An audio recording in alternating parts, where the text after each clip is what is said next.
प्रश्न क्रमांक 9। आकृति में डी समांतर बीसी है, एडी ज्ञात करो। तो ए बी सी एक त्रिभुज दे रखा है।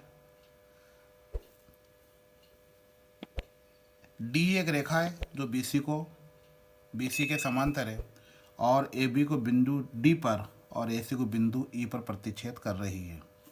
यहाँ हमें दे रखा बी डी का मान 7.2 है, ए ई का मान 1.8 है और ई सी का मान 5.4 है। ए डी का मान हमें ज्ञात करना है।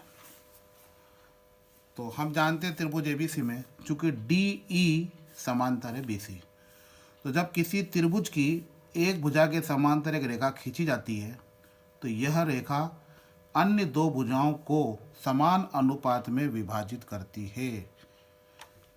अर्थात त्रिभुज एबीसी में डी ई समांतर है बीसी, तो थेल्स के प्रमेय से हम जानते हैं ए डी बटा डी बी बराबर होगा ए ई बटे ए सी के। तो यहाँ लिखेंगे ए डी बटा डी बी बराबर है ए ई बटे ए सी। अब ए डी की जगह ए डी, क्योंकि हमें ए डी का मान ज्ञात करना है। डी बी का मान 7.2 है तो 7.2 लिखिए बराबर ए ई का मान है 1.8 और ई सी का मान है 5.4। ए डी ज्ञात करना है, इसके 7.2 को हम सामने ले जाएंगे, दशमलव हटेगी तो 18/54 बन जाएगा और इसके नीचे हम 1 लिख सकते हैं 7.2 के, दशमलव हटेगी तो नीचे 0 आ जाएगा। तो 18 का 18 तरी 54, 72/10।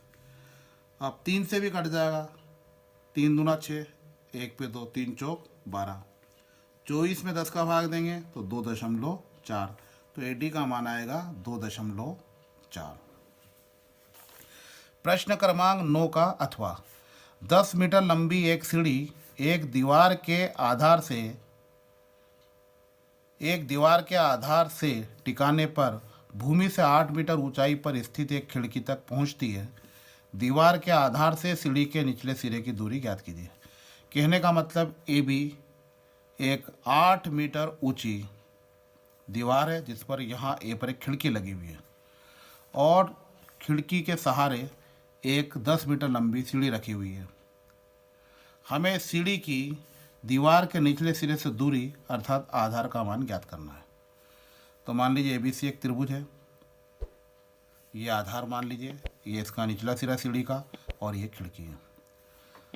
तो माना कि एसी क्या है, सीढ़ी कितनी है 10 मीटर, ए बी क्या है, दीवार क्या है दे रखा है 8 मीटर ऊंची है और बी सी दूरी है जिसका मान हमें ज्ञात करना है। अब चूंकि कोण ए बी सी 90 डिग्री है अर्थात समकोण त्रिभुज है, अर्थात त्रिभुज ए बी सी में पाइथागोरस के प्रमेय से। पाइथागोरस का प्रमेय क्या है, कर्ण का वर्ग बराबर लंब का वर्ग धन आधार का वर्ग। कर्ण क्या दे रखा है AC, तो AC का वर्ग बराबर लंब क्या है AB, तो AB का वर्ग, आधार क्या है BC, तो BC का वर्ग। AC का मान क्या दे रखा है 10, तो 10 का वर्ग बराबर AB का मान कितना है 8, तो 8 का वर्ग प्लस BC का वर्ग। 10 का वर्ग 100, 8 का 64, 100 में से 64 घटाएंगे कितना बच जाएगा 36, तो BC वर्ग बराबर 36, तो BC बराबर वर्गमूल 36 और 36 का वर्गमूल होता है 6। इस प्रकार हम कह सकते हैं कि सीढ़ी का निचला सिरा दीवार से 6 मीटर दूरी पर है। यही हमारा आंसर है। प्रश्न क्रमांक 10, एक्स एवं वाई में एक संबंध ज्ञात कीजिए ताकि बिंदु एक्स वाई बिंदुओं 3, 6 और -3, 4 से समदूरस्थ हो। तो मान लीजिए कोई बिंदु है P, इसके निर्देशांक है एक्स और वाई और यह दो बिंदुओं A 3, 6 और B -3, 4 से समदूरस्थ है अर्थात PA बराबर है PB के।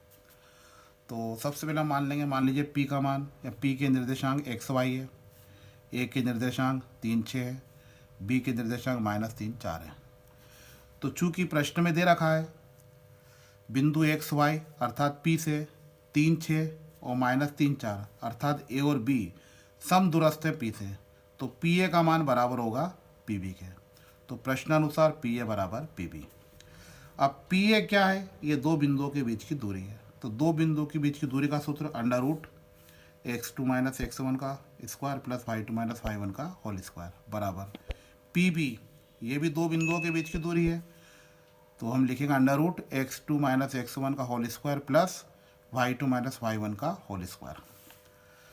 अब हम इसको x1 y1 या इसको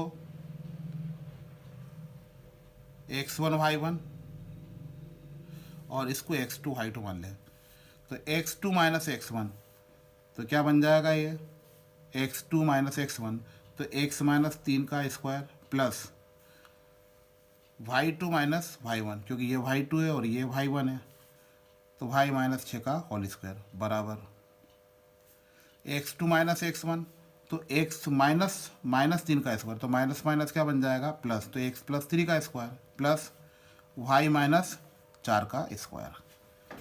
यानी पी ए और पी बी में दो बिंदुओं के बीच की दूरी का सूत्र हमने लगाया है। अब चूंकि दोनों तरफ वर्गमूल है तो दोनों पक्षों का वर्ग करने पर तो वर्ग से वर्गमूल कैंसिल हो जाएगा, क्या बचेगा x माइनस 3 का square whole square plus y minus 6 का होल स्क्वायर बराबर है x प्लस 3 के whole square plus y minus 4 के होल स्क्वायर के।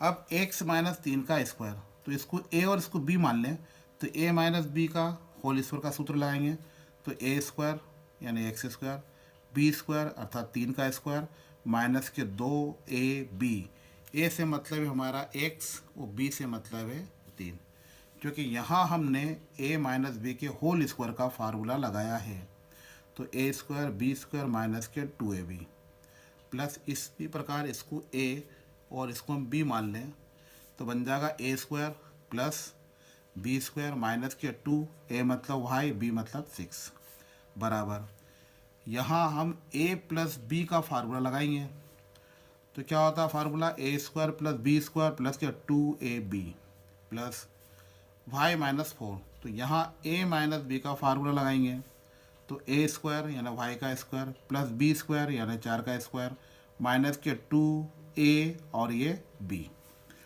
अब देखिए एक्स स्क्वायर बन जाएगा 3 का स्क्वायर 9, 3 दूना 6x प्लस वाई स्क्वायर 6 का स्क्वायर 36 माइनस 6 दूना 12y बराबर एक्स स्क्वायर 3 का स्क्वायर 9, 3 दूना 6x प्लस वाई स्क्वायर 4 का स्क्वायर 16, 4 दूना 8y।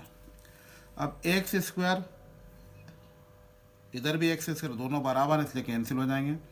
इसी प्रकार से वाई स्क्वायर दोनों तरफ दे रखा है बराबर के, इसे दोनों कैंसिल हो जाएंगे। क्या बचेगा माइनस के 6x माइनस के 12y प्लस के 36 और 9 45 बराबर 6x माइनस के 8y 9 और 16 25।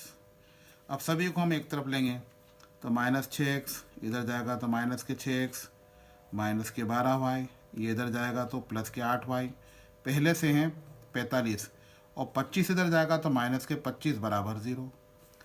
अब माइनस माइनस जुड़ जाएगा तो माइनस 6x और माइनस 6x माइनस के 12x। अब माइनस 12y में तो 8y जाएगा तो बच जाएगा माइनस के 4y, जो 12 में से 8 जाता है तो माइनस के 4 बचता है, और 45 में से 25 जाएगा तो प्लस के 20। ऋण से गुणा करेंगे या माइनस से गुणा करेंगे तो ये बन जाएगा प्लस, माइनस बन जाएगा प्लस, लेकिन प्लस बन जाएगा माइनस।